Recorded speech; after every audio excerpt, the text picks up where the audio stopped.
Bahasa Melayu dialek Indonesia menjadi bahasa resmi di UNESCO. Iyalah, saya pun turut bersedih oleh sebab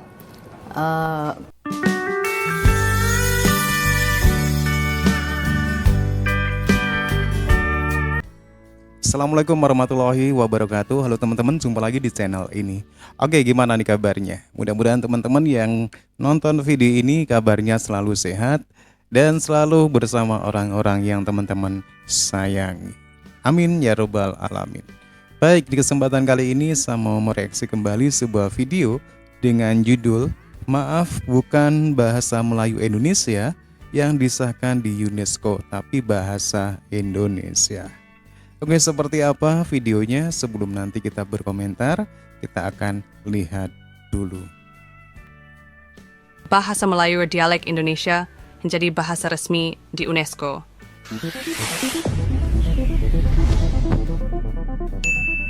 Assalamualaikum warahmatullahi wabarakatuh. Kembali bersama dengan kami di channel ini. Oke, di video kali ini kita masih membahas dan mereaksi sebuah video yang mengulas tentang bahasa Indonesia dan bahasa Melayu yang menggunakan aplikasi pembaca teks dengan judul Bahasa Indonesia diiktirafkan UNESCO. Dalam narasinya mengatakan bahasa Melayu dialek Indonesia menjadi bahasa resmi UNESCO. Dan pada kolom komentar cukup banyak sahutan komentar dari netizen kedua negara yang berdebat soal bahasa Indonesia dan bahasa Melayu dengan penjelasan yang panjang lebar. Dan mari kita tonton dulu videonya dan beberapa komentar dari netizen. Bahasa Melayu dialek Indonesia menjadi bahasa resmi di UNESCO. Bahasa Melayu dialek Indonesia sah jadi bahasa resmi di UNESCO. Penetapan ini dilakukan pada Konferensi Umum Organisasi Pendidikan, Keilmuan, dan Kebudayaan Perserikatan Bangsa-Bangsa atau UNESCO. Melalui penetapan ini, bahasa Indonesia dapat dipakai sebagai bahasa sidang dan dokumen-dokumen sidang umum. UNESCO juga dapat diterjemahkan ke bahasa Indonesia. Berikut informasi selengkapnya. 1.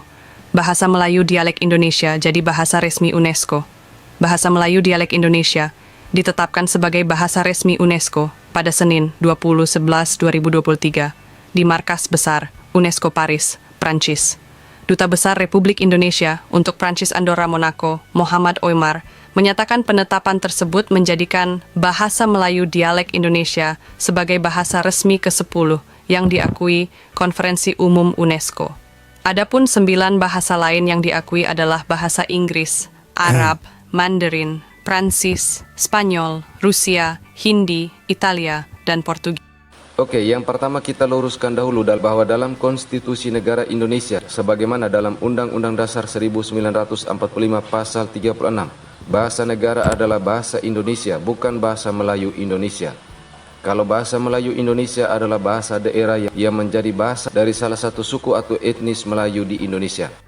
Dan pada ulasan di video tadi, dengan narasi dan komentarnya yang panjang lebar oleh netizen tetangga, dapat diistilahkan bahwa mereka dalam kondisi delusi atau wahamisme, yang mana tidak bisa membedakan antara hal yang bersifat kenyataan dan imajinasi.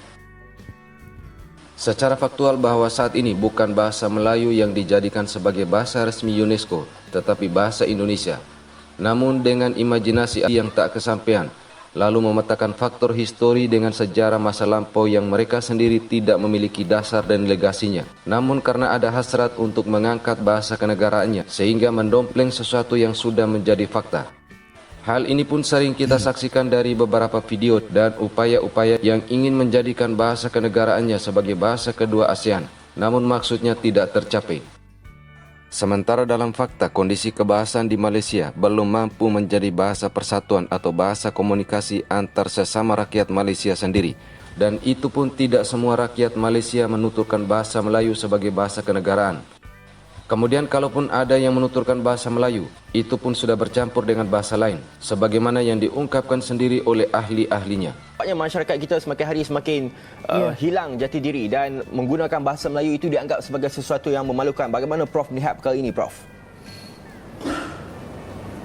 iyalah, saya pun turut bersedih oleh sebab bahasa kita kan bahasa kebangsaan dan bahasa ibunda kita. Jadi apabila orang tidak memberi kepentingan kepada bahasa, tidak menghormati bahasa, ya, tidak memandang penting menggunakan bahasa dengan baik, maka itu menjadikan bahasa tidak penting lagi, ya, satu perkara yang sepatutnya tidak berlaku.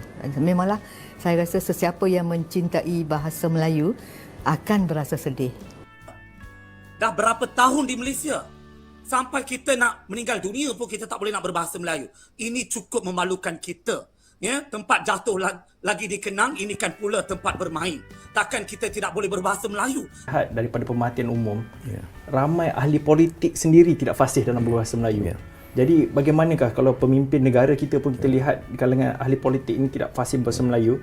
Bagaimana rakyat yang lain? Adakah perkara ini akan dibiarkan berterusan begitu saja oleh pihak DBP dan kerajaan? Ini situasi yang malang sebenarnya, kerana kita pernah ada slogan kepemimpinan melalui teladan. Jadi teladan ini bukan hanya dalam soal kehebatan memimpin, berpidato, juga kehebatan dalam soal penguasaan bahasa. Alat komunikasi penting. Jadi pada khidmat saya, oleh sebab itu kita biasa menyarankan wakil ataupun calon nak menjadi wakil rakyat, nak bertahan di pilihan raya itu harus juga ada pemberatan segi penguasaan bahasa. Jangan sampai di parlimen tergagap-gagap nak bercakap tentang rangsangan ekonomi, rangsangan tu 10 kali seperti tak jadi perkataan rangsangan. Dalam kalangan warga negara kita, boleh dikatakan ramai juga yang tidak menguasai bahasa Melayu, sedangkan itu bahasa negara.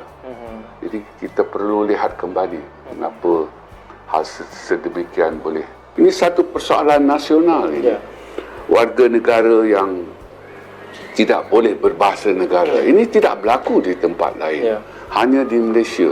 Dan seperti yang saya katakan, kita gagal dalam pembentukan negara bangsa. Nah, dengan fakta ini, bagaimana keinginan untuk menjadikan bahasa kenegaraannya bisa mendunia, sementara di dalam negara sendiri, bahasa kenegaraan belum bisa dimartabatkan dan menyatukan kaum yang berbeda atau menjadi jati diri, namun sudah bercita-cita untuk mendunia. Dan menjadi pertanyaan, ada apakah dengan kehendak yang menggebu-gebu ini? Apakah takut dengan perkembangan bahasa dari etnis lain di Malaysia, ataukah ingin menunjukkan kepada bangsa ataupun etnis lain yang ada di negara jiran bahwa Melayu itu adalah Malaysia, sebagaimana yang pernah disampaikan oleh salah satu ahli sejarahnya tentang peradaban Melayu? Ya, secara histori bahasa Indonesia memang berasal dari bahasa Melayu, tapi bukan Melayunya negara jiran yang sudah mengalami polusi dengan bahasa lain. Sementara bahasa Melayu di Indonesia terus dilestarikan oleh suku-suku Melayu. Sehingga dapat kita katakan bahwa niat untuk memelayukan bahasa Indonesia tak kesampaian dan kemudian tidak menerima fakta yang ada. Sehingga cuitan-cuitan yang dipaparkan merupakan suatu cara untuk menghibur diri dari ketidakberdayaan untuk mencapai sesuatu. Lalu mencuit dengan kalimat-kalimat yang ibarat sedang berada di alam mimpi. Pada video kami sebelumnya juga sudah pernah kami paparkan bahwa bahasa Indonesia tidak hanya berasal dari bahasa Melayu, namun campuran dari bahasa-bahasa daerah di Indonesia dan bahasa-bahasa asing yang telah dibakukan sebagai dan bahasa Persatuan Negara Republik Indonesia. Kemudian bahasa Indonesia terus mengalami perkembangan tersendiri, sehingga dapat dianalogikan bahwa ibu tidak sama dengan anak, sama-sama manusia tetapi keduanya merupakan individu yang berbeda. Kemudian jika dilihat dalam perkembangan, hanya individu-individu dari kaum tertentu di negara jiran Malaysia yang ngotot dengan Melayu dan kemelayuan, seakan merekalah pemilik keadaan bahasa, sehingga mengeneralisir segala sesuatu yang berkaitan dengan peradaban Melayu, baik itu budaya, bahkan DNA manusia yang ada di Indonesia maupun beberapa negara lain, karena semuanya digeneralisir satu peradaban. Sementara zaman terus berubah dan memisahkan manusia-manusia dalam negara-negara dengan kebudayaan dan peradabannya masing-masing. Oke teman-teman, ya demikian satu ulasan video dengan judul Maaf Bukan Melayu Indonesia, tapi Bahasa Indonesia yang diterima di UNESCO.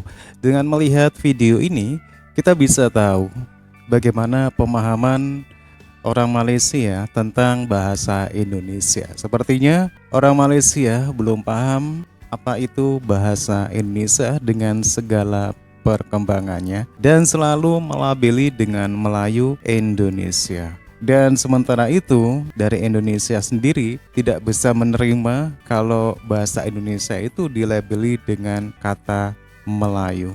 Dengan melihat bahasa Indonesia dengan segala perkembangannya dengan menyerap berbagai bahasa asing, juga bahasa daerah. Inilah yang membuat alasan kita ataupun Indonesia tidak mau dilabeli dengan kata Melayu Indonesia, bahasa Melayu ataupun dialek bahasa Melayu Indonesia. Oke teman-teman ya, demikian satu ulasan menarik. Menurut teman-teman gimana? Silakan teman-teman bisa berkomentar. Dan terima kasih, jangan lupa tinggalkan like and subscribe.